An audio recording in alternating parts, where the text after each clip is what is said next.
We picked the mountains because they were empty. That's what Dylan said when he dropped a pin on my phone earlier that week. No campground. Name. No trailhead. Just a GPS point on a ridge above a dead-end forest. Road. He'd found it on satellite at work. Zoomed in until the trees were a textured green smear, and the road looked like a scar running uphill. If I'd known I'd end up calling 911 because my best friend was tapping on my second-floor window, I would have deleted that pin and gone to bed like a normal person. 2 nights, Dylan said. No. People. No kids with Bluetooth speakers. No. Reserved site signs. Just us. I should have pushed back. I didn't. The last month had been a pile-up of small problems that all demanded attention at once. Late fees, meetings, sleep that never felt like it counted. Wanted to be somewhere that didn't ask anything from me. We left Friday after work. Dylan rode shotgun with his boots on the dash, and a grocery bag of snacks he swore were trail essential. I packed like I always do. Extra water, a first aid kit, a cheap emergency beacon I'd bought after a missing hiker story and never activated, and a roll of athletic tape that lived in my glove compartment like a superstition. My truck still had that faint old coffee smell ground into the fabric seats, and the dashboard clock was 5 minutes fast because I'd gotten tired of being late. Dylan mocked me for the gear for the first 20 minutes, which was normal. He mocked my playlists too, which was also normal. The highway thinned into a 2-lane, then a narrower county road, then finally a forest road with ruts deep enough to knock your teeth together. Trees tightened on both sides. The light changed when we started climbing and the sun dipped behind the ridgeline. Dylan checked his phone, lifted it toward the windshield like that helps. No service, he said, smiling like it was a reward. We passed a white metal sign, half bent on its post. The letters were faded but readable. No. Maintenance beyond this point.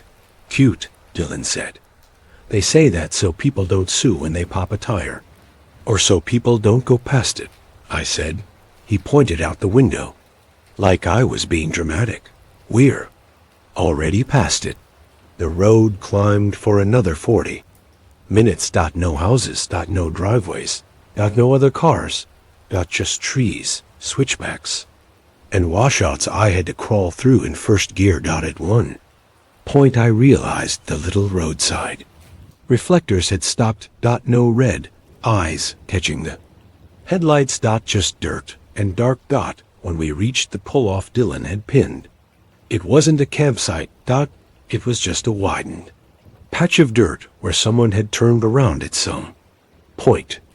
A narrow game trail cut from the pull-off into brush and climbed toward the ridge. Dylan swung his pack onto his shoulders like he'd been there before. There, he said. We hiked up, not talking much because the incline made you choose between conversation and breathing. The trail was packed dirt with deer prints and scat. I noticed the prints without thinking. Deer, rabbit, something heavier. I didn't assign it meaning. It was just data. When we hit the ridge, the view opened hard layers of mountains stacked out into haze. It was pretty in a blunt way. Dylan stood there, arms out like he was showing off a house he bought. Tell me this isn't worth it. He said, it's worth it, I admitted. We found a flat-ish spot between 2 pines. Enough room for a tent and enough cover that you couldn't see the road below, unless you walked to the edge. Dylan liked that. He always liked feeling tucked away, like being hidden made you safer. We set up camp on autopilot, call-on tarp, tent, poles, stakes, sleeping pads inside, stove on a flat rock. Lantern hung from a branch. Dylan talked while he worked, complaining about his job, about his boss, about how he wanted to unplug. I half listened, more focused on the small stuff, where the wind came from, or water would run if it rained. What the ground looked like around the tent. There were tracks around our site. Deer. Mostly. A few that could have been coyote or dog. One set near a patch of soft dirt made me pause. The imprint was messy. Not crisp. 4 long toe marks, and something like a thumb drag. Like the foot had rolled. Weirdly. I didn't say anything. It wasn't. Enough. Tracks rarely are. We ate when the sun started to go. Instant noodles. And jerky and Dylan's trail. Essentials, which were mostly candy and chips. Temperature dropped fast after. Dark. My breath started showing. We pulled jackets on and leaned toward the stove for warmth. The smell of fuel, mixed with pine and cold dirt. For the first couple hours. It was exactly what we wanted. Quiet. Dull, normal. Dylan told stories about people we went to school with. I laughed because some of them were still funny. We both stared into the trees. Sometimes because you can't help it. Then a voice carried up from below the ridge. Not loud. Not urgent. Just one word drawn out, like someone testing whether sound would travel. Hello?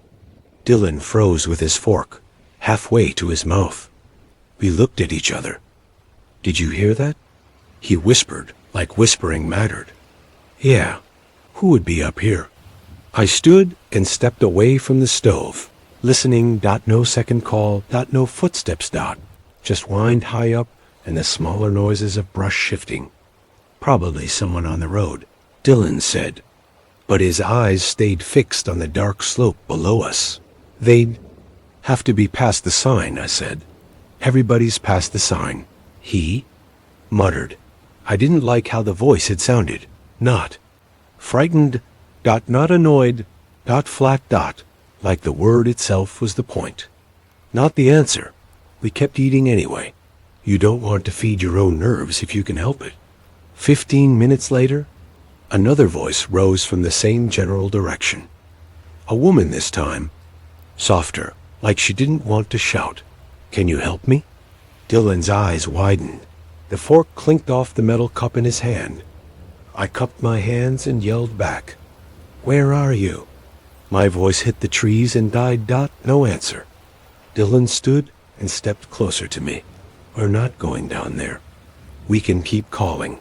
I said. We did. Twice more. No response. No follow-up. Nothing like, I'm hurt or I'm lost. Just those 2 lines dropped into the dark. And then nothing. Dylan tried to joke. Maybe it's a couple messing around. Out here? I said. He opened his mouth like he had an answer. Then shut it. Something moved in the brush to our left. Not crashing. Not running. Just a shift. Like weight settling. Dylan took a step back toward the tent. I clicked my headlamp on and swept the beam across the trees. It caught trunks, ferns, the flash of a pale rock. Then it hit something low behind a fallen log, an outline that my brain tried to label as deer and failed.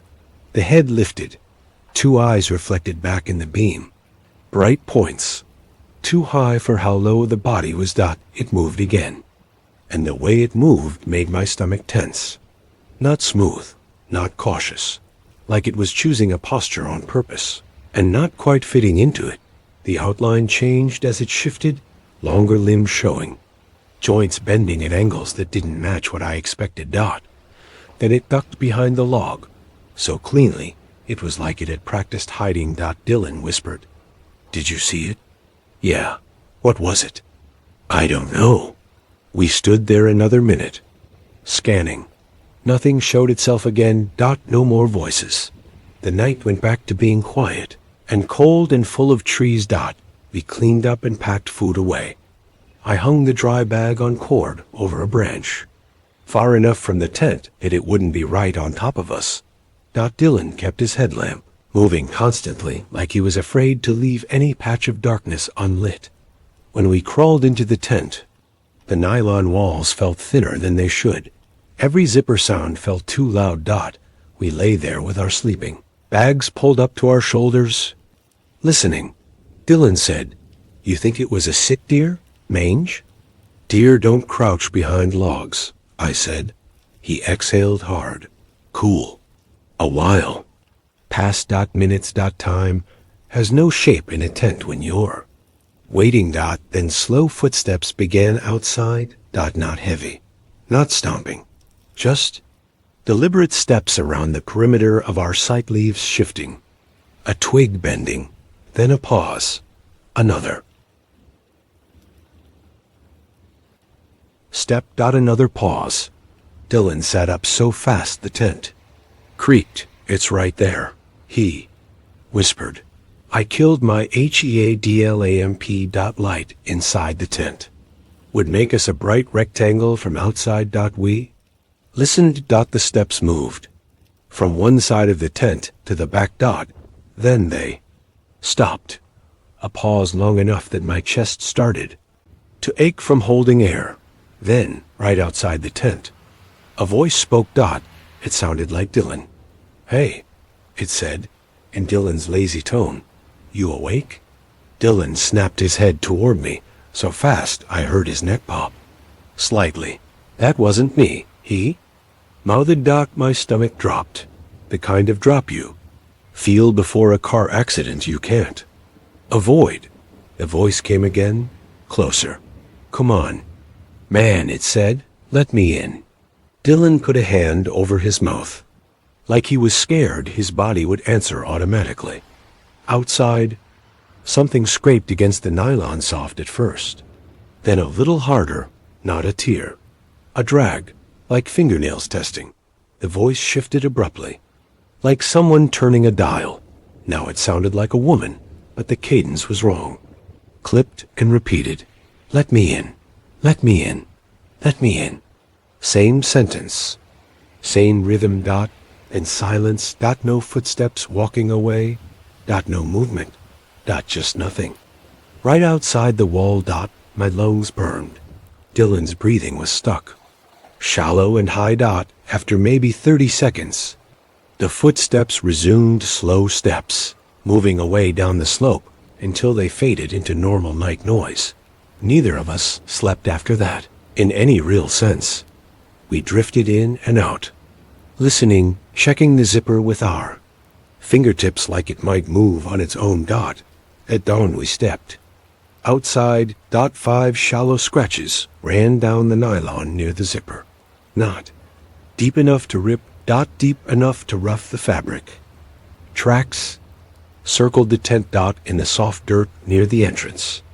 Impressions that looked like long fingers pressed down hard. SPLAYED. Then a dragging mark, like weight shifting awkwardly. The pattern stopped near the zipper, then moved away. Dylan stared, face pale. "Tell me I'm not seeing hands," he said. "You're seeing something like hands," I said. We ate quick, not a real breakfast, just enough to put something in our stomachs. Dylan kept looking down the slope. "We should check," he said. "Finally, if someone's actually out there. If those voices were real, we're not splitting up," I said. "Not saying split," he said. "Saying just look around. 10 minutes. And we leave." My instincts wanted to pack and go, but his logic wasn't insane. People get lost. People get hurt. And we'd yelled into the dark and gotten nothing back. So we took the minimum. Headlamps, water, my knife, Dylan's small hatchet. We left camp mostly intact and started down the slope toward where the footsteps and voices had been. The hillside was uneven and the brush was thick. The further down we went, the more the trees closed in. It wasn't. Dark sunlight still came through, but the light was broken into strips and patches that made it hard to get a clean look at anything more than 20 feet away. Trail turned into small signs, disturbed leaves, scuffs in soil, branches bent in a way that didn't match wind. What bothered me was the lack of consistency. In one patch of mud, I saw something that looked like a deer print. 10 feet later, something like a dog, then a smear, and then what looked like long toes pressed deep. It's like it's switching. Dylan said under his breath. I didn't respond. Didn't want to make that idea bigger by naming it. We found a deer carcass first, mostly bone. Fur still attached in patches. Coyotes do that, bears do that. But this didn't look dragged or scattered by. Feeding. The parts were pulled into a shallow depression and left there. Like someone had moved them into place. Dylan crouched. Face tight. This is messed up. I was about to tell him we should turn back when something snapped behind us. Not a loud crack. A clean, sharp sound, like a dry branch giving under weight. Dylan and I both turned at the same time. The brush behind us shifted. I saw a shape, low and still, like it had dropped into a crouch the second it knew we were looking. I raised my headlamp without thinking, clicked it on, and swept the beam. The light hit nothing. Then, for a fraction of a second, it hit an arm. Not AFORELEG. An arm long. Pale, too thin, with a hand that had fingers that looked stretched. It pulled back. Behind a tree trunk fast. Dylan's voice came out. Finn. Nope. We go. We turned uphill. That's when it hit us.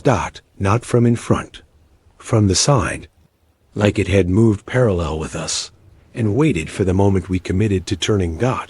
It came out of the brush in a fast, wrong burst, low, then high, then low again, changing posture mid-motion, like it couldn't decide what shape it wanted to be while it moved. I saw gray skin in patches, a ridge of hair down its back like a sick dog. The head was the worst part, because my brain kept trying to read it as something familiar and failing. It looked like it had the outline of a deer's skull and the wrong kind of face tucked under it. Dylan swung the hatchet instinctively. He didn't connect. The thing slid back, then forward again. Its hand too long caught my left forearm as I pushed past. Dylan. It didn't grab like a person. It hooked. A sharp pain shot up my arm. I felt fabric tear. Then the warm slip of blood. It wasn't one cut.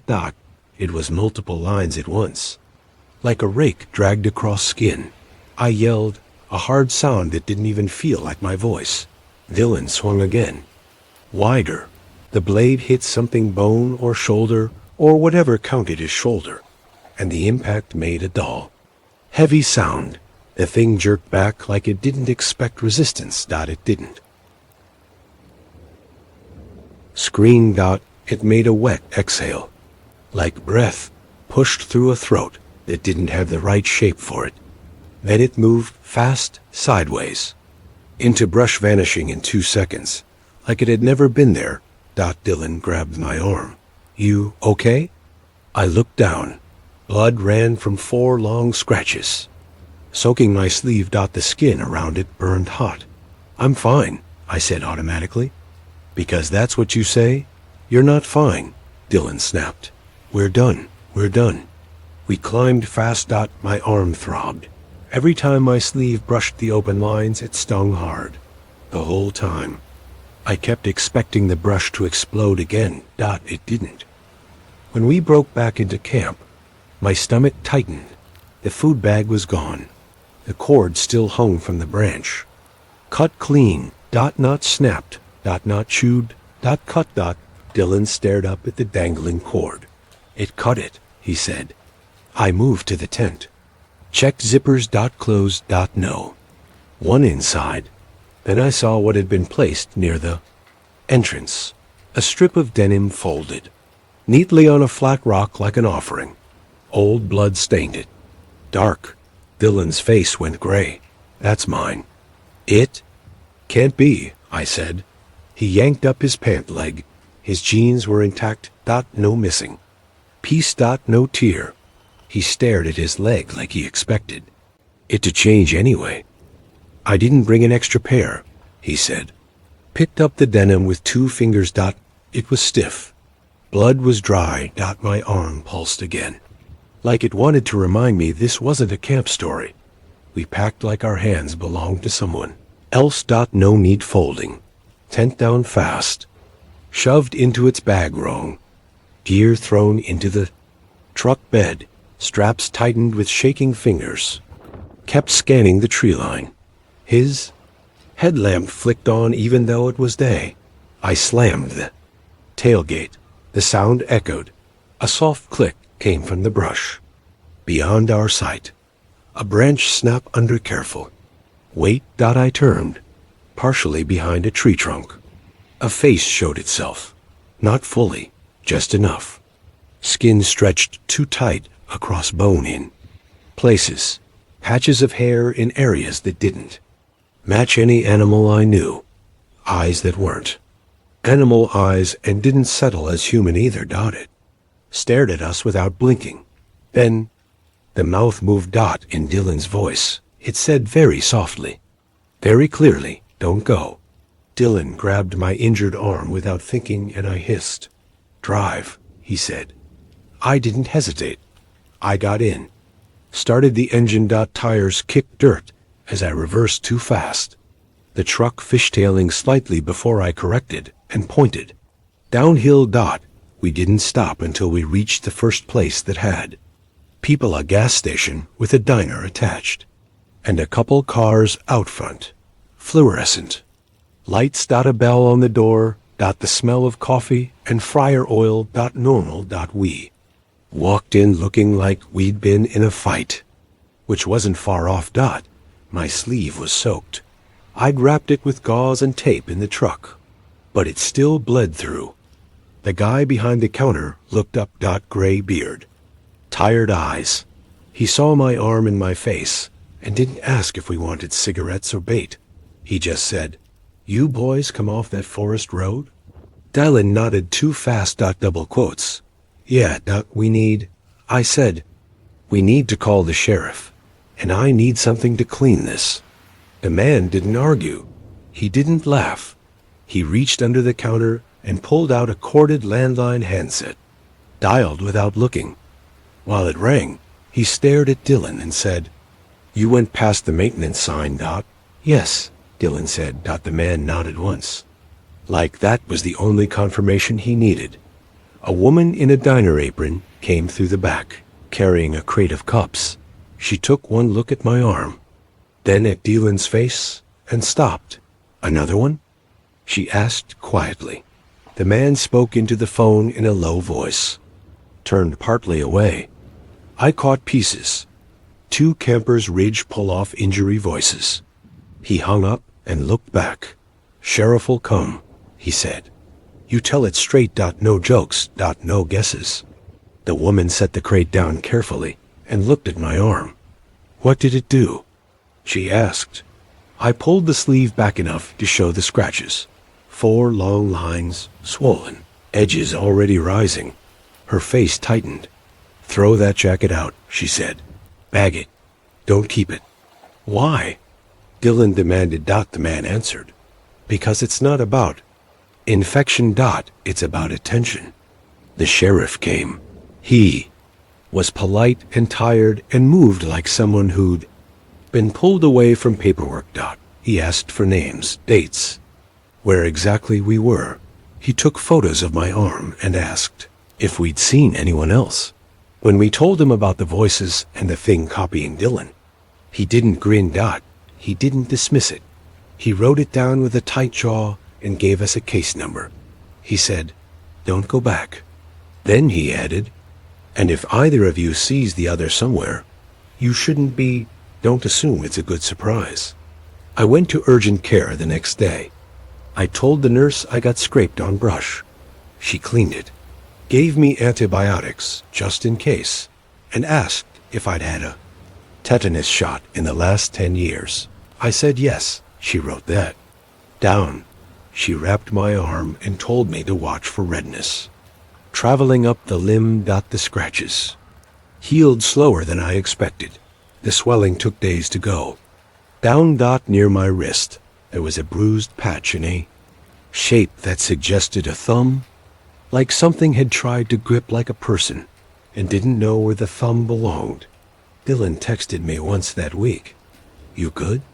I texted back, "Arm sucks, but I'm fine. You?" He replied, no dot. Can single quotes T stop hearing it dot. After that, he went quiet.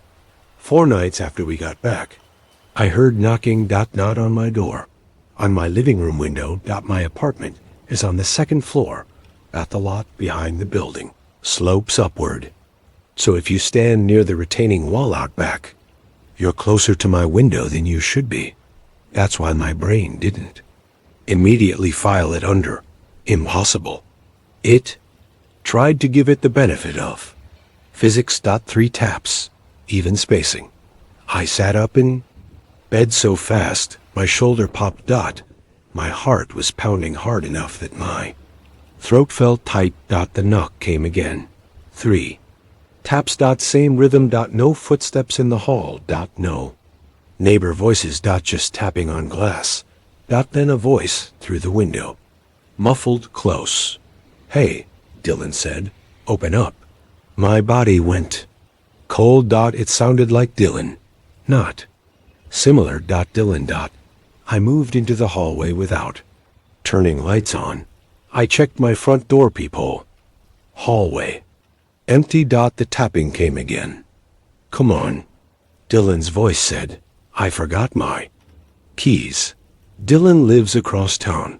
Dylan doesn't come to my place late and tap on windows. Dylan also doesn't forget his keys, and then choose the least normal way to solve that. The tapping slowed. 3 taps became 1. Then a pause. "Please," Dylan said. It wasn't panic. It was placement. Like the word itself was the tool. "Please," it said again. Softer. "I'm hurt." My forearm pulsed under the bandage. I backed away from the peephole and called. We moved into the 3-bedroom in late August, the kind of end of summer day where the sky looks rinsed clean and the air smells like cut grass and sun-warmed pine. My parents called it our fresh start house, like the walls could erase the last few years. Dad had gotten a better job. Mom had finally stopped talking about the apartment as if it were a temporary punishment. They wanted space. They wanted a yard. They wanted neighbors who waved with full hands instead of cigarette fingers. I was 10 old enough to know moving meant losing every shortcut you'd memorized. The route to the corner store, the crack in the sidewalk you always stepped over, the place in the park where the swing chain squeaked the loudest. Moving meant becoming the new kid, the one everyone stared at like you'd brought your own weather. My brother Caleb was 15 and acted like he was 25. He moved his own boxes without being asked and made jokes about the cabin in the Murder Woods loud enough for Mom to hear. The house wasn't a cabin. It was a normal suburban place with beige siding and a 2-car garage and shutters that were more decorative than useful. It sat at the end of a short cul-de-sac. On one side was another house with a swing set and a trampoline. On the other side, the property line angled back into something the realtor had called gorgeous greenbelt. That greenbelt was the woods. The tree line started where the back lawn ended, as abrupt as a curtain propped in the middle of a sentence. Oaks and pines knitted together so tightly the shadows underneath looked solid. In daylight, it was beautiful, the kind of quiet you could almost taste. At dusk, it looked like a mouth. Our first day there, Mom stood in the kitchen. Staring out the window over the sink, she put her hand on the glass like she could feel the air outside. "Isn't it peaceful?" she said. Caleb leaned against the counter and tore open a bag of chips. "Sure," he said, chewing, "if you like being watched by trees." Mom rolled her eyes and told him not to start. Dad came in with the last cardboard box from the truck, sweat darkening his shirt. "Let's make this a good thing," he said. "New memories." "Okay," I nodded, because that's what you do when your parents are trying so hard to believe their own words. Our bedrooms were down a hall on the 2nd floor. Caleb took the larger one at the end, with 2 windows, one facing the street and one facing the backyard. I got the room across from his smaller, with one window. That stared straight into the woods. That night, when the house was still full of boxes, and the only furniture in my room was a mattress on the floor, I lay awake watching moonlight slice through the blinds. Everything was new. The smell of the paint, the faint ticking from pipes cooling down, the way the floorboards sighed when someone shifted their weight. Caleb was still up too. I could hear his music low through the wall base, like a slow heartbeat. I was almost asleep when I heard it. It wasn't a sound inside the house, not the fridge, not Dad going to the bathroom, not the air conditioner kicking on. It came from outside, from the woods. It was so faint at first, I thought it was my imagination. Then it came again, a thread-thin voice too soft to be words, but shaped like them. A murmur, a hush, like someone speaking behind their hand. My stomach tightened. I rolled onto my side and stared at the window. The blinds were closed. The night beyond was a black sheet. The whispering didn't get louder. It didn't get closer. It just continued, as if the edge of the woods had a secret. It couldn't stop telling. I tried to convince myself it was wind, branches rubbing, leaves shifting. But it wasn't like that. Wind doesn't pause at the end of a breath. Doesn't sound like it's choosing words. The whispering rose and fell in a rhythm, almost like conversation. I sat up on my mattress, heart thumping so hard it made my ears ring. I pressed my forehead against the cool glass. Nothing, just darkness, and eyed the faint outline of trees. The whispering stopped. For a second the silence was so complete it felt staged. Then something tapped the window. Once a soft, polite knock. I froze, every muscle locked. Another tap, slower, like whoever did it was thinking. I couldn't breathe, I couldn't move. The tapping traveled down the glass, 3 little clicks in a row like fingernails, being dragged lightly. Then nothing. I crawled under my blanket and stayed there until dawn. At breakfast, Mom was bright and humming. Dad talked about painting the living room. Caleb looked bored. I asked if they heard anything. Mom laughed. Dad said animals. Caleb joked about ghosts. That night the whispering came back clearer, saying my name. The tapping returned on the wall. This. Ty screamed. Dad ran in the window. Showed nothing. Motion lights were installed. The next night, Caleb came with me outside. We found my bedsheet hanging in the woods, stained and damp objects arranged, my things. A photo of us scratched out. Whispering rose. Figures moved, too tall, too thin. We ran back inside. Something came up from the basement. The door opened. A thing reached out, whispering from inside the house. Dad was cut. We fled to the car. It followed. The engine failed, then started. We escaped, but it followed through a phone, through whispers, through distance. At my aunt's house, fingerprints appeared on the window, my name written in fog. I understood then we didn't escape. We taught it how to follow. We taught it our names. Even now, years later, when the night is too quiet and the air feels heavy, I hear it, a whisper at the edge of hearing, waiting for the first polite tap on the glass. My girlfriend and I had moved into a lovely 3-bed detached house nestled on a quiet, rural street just out of town. Honestly, when the estate agent told us the asking price, our jaws hit the floor. We questioned whether it was too good to be true, expecting all manner of hidden issues. But we'd lived there for 2 months with almost no problems, at least none with the house. Our street bordered 2 fairly expansive agricultural acreages, and with them cutting us off from the main body of our small town, the area had little foot or vehicle traffic. That being said, for some reason, since our move-in date, I hadn't seen another soul. Yes, there were the unmistakable sounds of people in their homes on the street, or even the sounds of passing vehicles, but at no time did I ever emerge from the property to see them in person. Sophie didn't seem to find that concerning, especially being an introvert at heart, simply saying they might not be occupied, still apart from the strange feeling of being watched, which I chalked up to being the new family. Something else also caught me off guard. Ronnie was an energetic and frankly loud lab which is part of the reason we were looking for a property with a large garden, though. For some reason, he wouldn't go outside.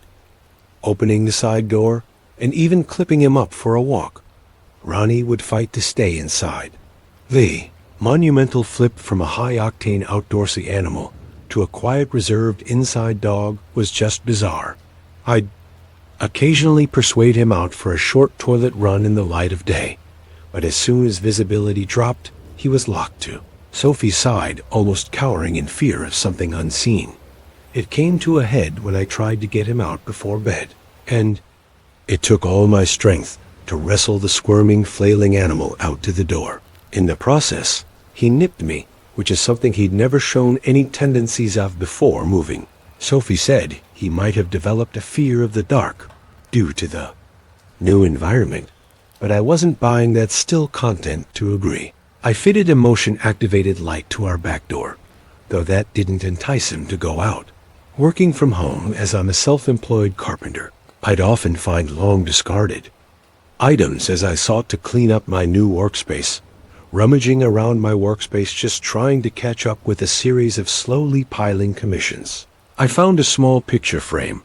Expecting it was simply an item left by a previous occupant, I rotated it in my hand.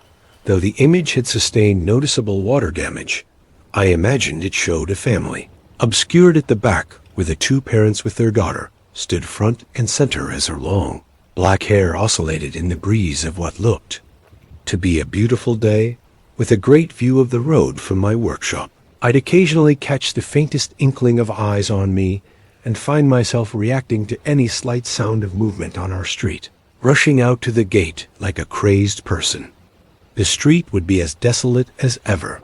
Sometimes I felt as if the otherwise ambient sounds of people doing their thing was intended to lure me out. The more I focused on that oddity, the more I started to notice every single property would have a light of some sort on in the evenings, whether it was a lounge, kitchen, or bedroom light.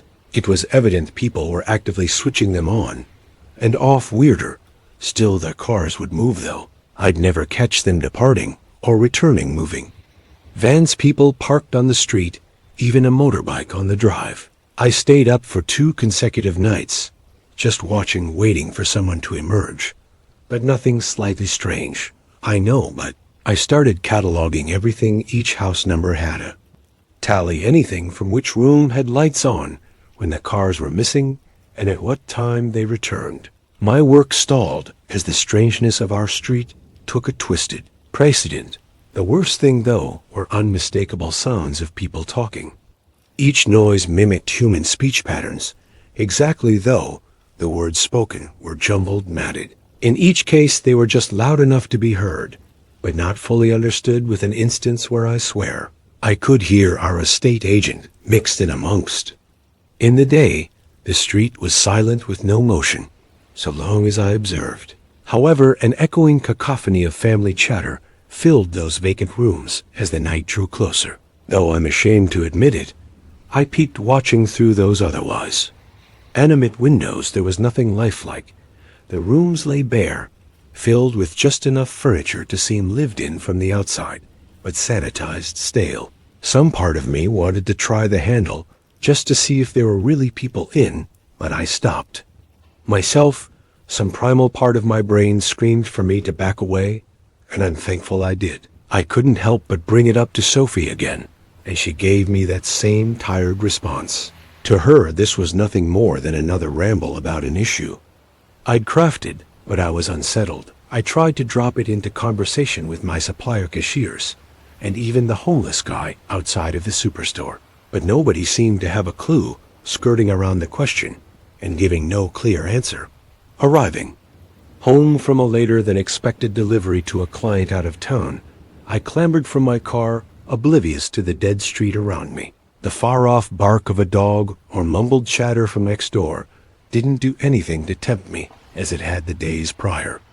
Glancing up at the glow of a bedroom across the street, a silhouette caught my eye. I'd been so used to the lack of expectation that I didn't even compute what the figure might have been, though as my tired synapses fired, my attention refocused. Stood in the second-story bedroom was a woman, or a girl though. I couldn't make out her face fully. She had long, flowing black hair. Slightly excited that I'd actually seen a living person in one of those houses, I waved. I don't know if it was simply a subconscious reaction, or my brain seeking confirmation that I wasn't hallucinating. To my surprise, she waved back, a slower, more unnatural motion, as if she were copying an action she couldn't fully comprehend, but real movement. Nonetheless, reiterating that to Sophie, I expected her to drop the sarcastic, "I told you so," but her nonchalant response confused me. "You joking that couple moved out last week? Didn't you see the van?" Racking my brain again.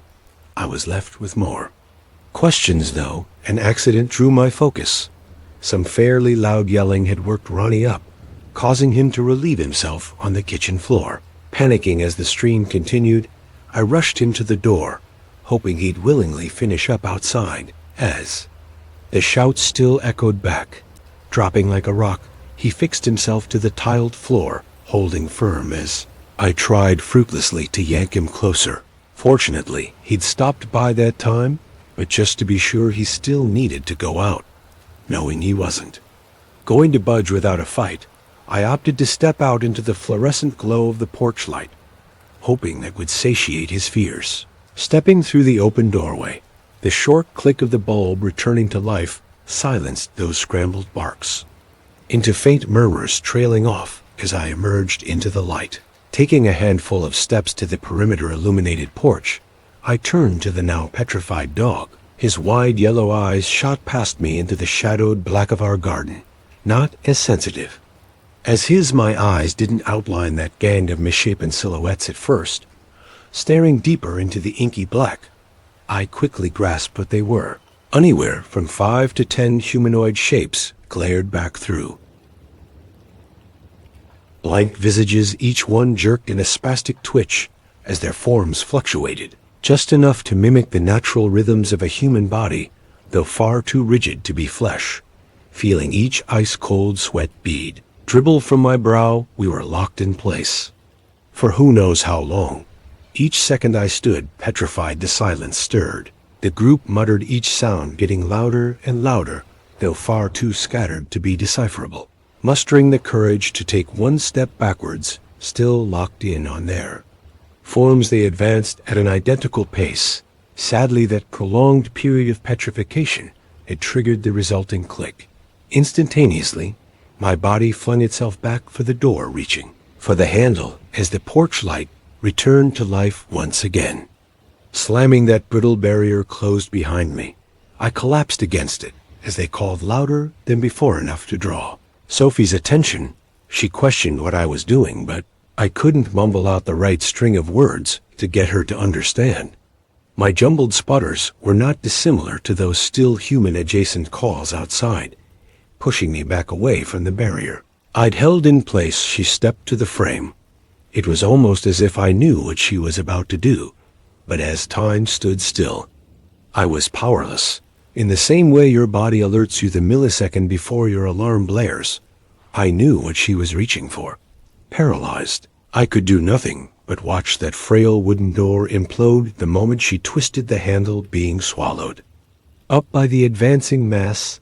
Turning through tear-filled eyes, I bolted for the safest place I know, like a coward, not turning back, his yelps chasing up the stairs as those calls reverberated back at me. Slamming the door and heaving my bed up there, croaks quickly reached my makeshift blockade. Though I couldn't be sure how strong or cognitive they were, it didn't matter. Mixed in with the jumbled mess of voices still regurgitating broken sounds was her soft tone, unmistakable in the amalgam symphony. I knew what she wanted. I questioned opening that door, but no matter how much I may have once cared for the person they'd once signified, I knew they were as hollow as this street. As soon as I relayed my address, the operator on the other end cut the line, leaving me with no hope of salvation. I doubt I'm the first, and I scarcely believe I'll be the last. Right now I have no way out. I can hear a new wave outside the window, though they're obscured by the descent below. If I make it until the morning, maybe they'll disperse, avoid being fully viewed. But that's a long shot. I doubt they'll let me leave so easily. Maybe if you're here. Next, moving into a beautiful property that's just too good to be true, you'll hear me, another puppeteered voice, just audible enough to give the illusion of an unassuming neighborhood. Leave while you have the chance to. There are no people living on Holloway Lane. I never thought I'd still be working at a call center at 28. That's the kind of thing you do in college, right? Something temporary to pay for textbooks and beer. But here, I was headset on watching the queue numbers climb on my monitor, while I tried not to think about the fact that my degree in marketing had gotten me exactly nowhere. The job wasn't complicated. Answer calls, help customers, reset passwords, walk them through basic troubleshooting, apologize when the product was genuinely broken, and always end with the survey prompt. You'll be receiving a brief satisfaction survey about today's call. We appreciate your feedback. Most people hung up before I finished the sentence. My metrics were fine. Not great, but fine. Average handle time of 6 minutes and 40 seconds. Customer satisfaction score of 87%. Enough to keep me employed, but not enough to get noticed for anything better. I was professionally invisible, which suited me at the time. The office itself was depressing gray cubicles, fluorescent lights that hummed at a frequency that gave you headaches, and motivational posters that someone in HR probably thought were inspiring. Every call is an opportunity. Your attitude determines your altitude. That kind of thing. My cubicle was in the middle of the floor, surrounded by 20 other people having 20 other conversations with 20 other frustrated customers. I worked the evening shift 3 to 11. It meant I never had to wake up early, which was good, but it also meant my sleep schedule was permanently messed up, and I never saw my friends. Not that I had that many friends left. Most of the people I knew from college had moved away, or gotten serious jobs, or gotten married. The guys I'd been close with were all coupled up now, doing couple things, and I was the third wheel nobody wanted to invite anywhere. My roommate Derek worked normal hours doing something with data analysis that he'd tried to explain to me once, but I hadn't really understood. We were friendly, we split the bills on time, didn't leave dishes in the sink for more than a day, and occasionally watched a game together if we were both home. But we weren't close. I don't think either of us had the energy for close. The dating thing was getting to me more than I wanted to admit.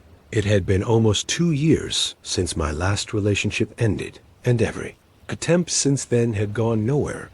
Dating apps were a nightmare of ghosting and one word responses. The few dates I'd managed to get were awkward and went nowhere. I was starting to wonder if there was something fundamentally wrong with me that everyone else could see, but I couldn't. My mom kept asking if I was seeing anyone. My sister had stopped asking, which was somehow worse. All of this is to say that when the calls started, I was already not in a great place. I was lonely, underemployed, and spending 40 hours a week in a fluorescent purgatory helping people solve problems. That didn't matter. I was exactly the kind of person who was vulnerable to something latching on. The first call came on a Tuesday in October. I just finished helping an older woman figure out why her email wasn't sending. It turned out she'd been typing her password wrong for 3 days and was too embarrassed to admit it. I'd been patient with her, walked her through it, and she'd been so grateful that I knew my survey scores were going to get a bump. Small victories.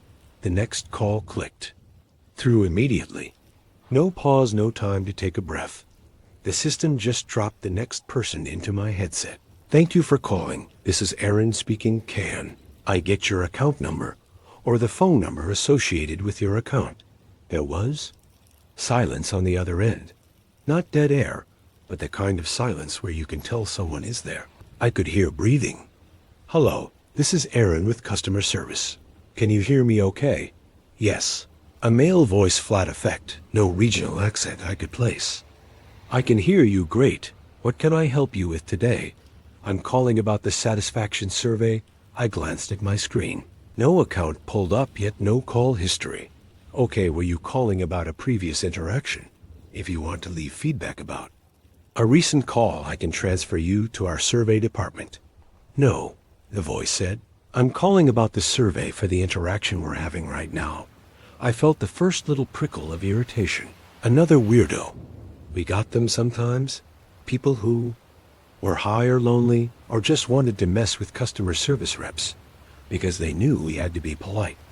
Sir, the survey gets sent after the call ends. If you'd like to provide feedback, you'll receive a text message with a link in about 5 minutes. I prefer to do it now, he said. It won't take long. Just a few questions. I appreciate that. But that's not how our system works. Is there anything else I can help you with today? On a scale of 1 to 10, the voice continued as if I hadn't spoken. How would you rate your overall experience with the vehicle accident on Route 47? My hand froze on the mouse. I'm sorry, what? The accident on Route 47? The one that will occur on October 19th at approximately 6:23 p.m. How would you rate your overall experience? I think you have the wrong number, I said. My voice came out steady, but my heart had started beating faster. This is technical support for were the emergency responders courteous and professional?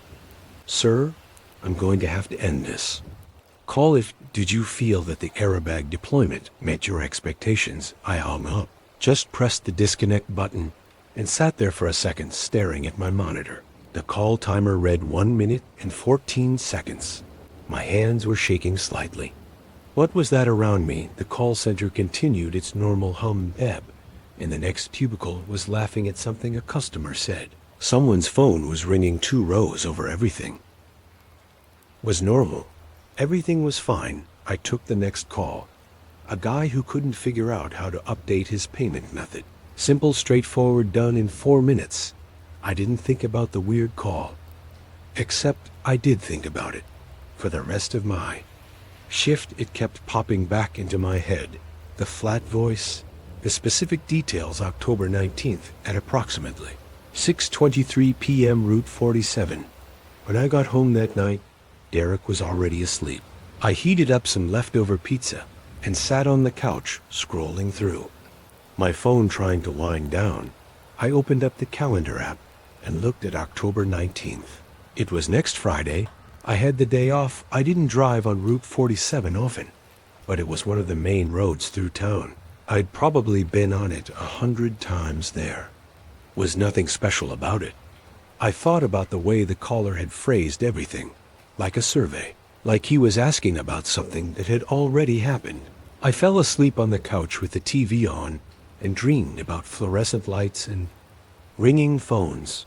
The next call came 4 days later on Saturday morning. I wasn't working. I was at the grocery store trying to decide if I wanted to spend the extra $2 on the good coffee or stick with the cheap stuff. My phone rang. Unknown number. I almost didn't answer, but I'd been applying to jobs. There was always the chance it was a recruiter. Hello, Aaron. This is a brief satisfaction survey regarding your recent experience. Do you have a moment? Same voice, exact same flat, affectless tone. I was standing in the coffee aisle of a store at 10 in the morning, and my stomach dropped like I'd just gone over the peak of a roller coaster. How did you get this number? On a scale of 1 to 10, how would you rate your overall experience with the job interview on November 2nd? What interview? The interview with Merchants and Associates, conference room B 2:30 p.m. I hadn't applied to anywhere called Merchants and Associates. I pulled the phone away from my face and looked at the screen. Unknown number. I put it back to my ear. I don't know what you're talking about. Did you feel the interviewer adequately explained the position requirements? Stop calling me. How likely are you to recommend this interview experience to a friend or colleague? I hung up and immediately blocked the number. My hands were shaking again. An older woman pushing a cart gave me a concerned look. As she passed, I realized I was just standing there in the middle of the aisle, breathing hard, probably looking insane. I left my cart and walked out of the store. At home, I sat on my bed and stared at my phone. I unblocked the number and looked at the call history. 2 calls Tuesday at 9:47 p.m. and Saturday at 10:13 a.m. both listed as unknown. Number, even though I'd blocked it after the second one.